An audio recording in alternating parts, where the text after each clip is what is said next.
Պարոն Օհանյան, Ղարաբաղի ճակատագրից երբ որ խոսում եք, մարդիկ շատ լավ հիշում են, որ ձեր քաղաքական թիմի գործողությունների արդյունքում նաև ձեր պալատական հեղաշրջման արդյունքում Ղարաբաղը լուծարվեց։ Դրա համար մեծ խելք պետք չի եւ բարդ ինչ-որ հիշողություն պետք չի, նոր այդ ամենը տեղի ունեցել եւ ձեր նախարար եղած տարիներ հիշում ենք ժեշտի բանկաները սահմաններին կախված։ Սիրելի հայրենակիցներ, քննարկում ենք պարտադիր զինվորական ծառայության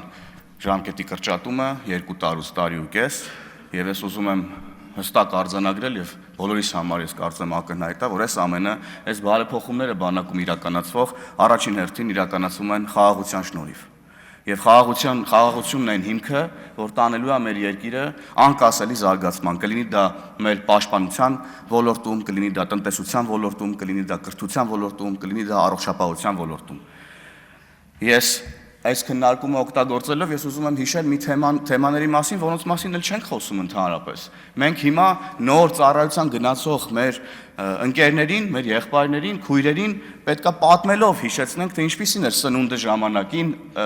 զորամասերում։ Հիմա դրա մասին էլ ոչ մեկ չի հիշում եւ ես հպարտ եմ, որ մեր քաղաքական թիմի կառավարման ժամանակ մենք այս փոփոխությունները բերել ենք, որը իդեպ ընդդիմությունը օրինակ ծաղրի է ենթարկում,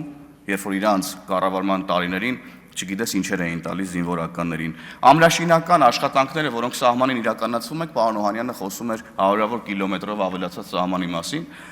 Ես հպարտություն էի ապրում եւ անգամ աչքերից չէի հավատում, երբ որ այդ ամրաշինական աշխատանքները ներսից տեսա։ Եվ հենց սա է մեծացնում մեր զինվորների մարտունակությունը, երբ որ իրանք տեսնում են, թե պետությունը ինչ է անում, որ իրենք կարողանան լավ անցկացնել իրենց ծառայությունը եւ ուրեմն իրենց ծառայությունը մատուցեն Հայաստանի Հանրապետությանը։ Եվ սիրելի քաղաքացիներ, երբ որ ասում են նաև սա նախընտրական քայլ է, երեք էլ առողջապահության ապահովագրության թեմայով էին ասում, սա մեր նախընտրական ծրագրի իրականացումն է եւ ամեն ինչ որ մենք անում ենք նախընտրական քայլ է։ Եվ ամփոփելով 2026 թվականի ընտրություններին եւ ես վստահ եմ, որ ժողովուրդը ընտրելու է խաղաղությունը եւ վերահաստատելու է այն բոլոր ծրագրերը, զարգացման ծրագրերը, որ իրականացվում են Հայաստանում խաղաղության շնորհիվ եւ անկասելի է դարձնելու Հայաստանի Հանրապետության զարգացումը։ Շնորհակալություն։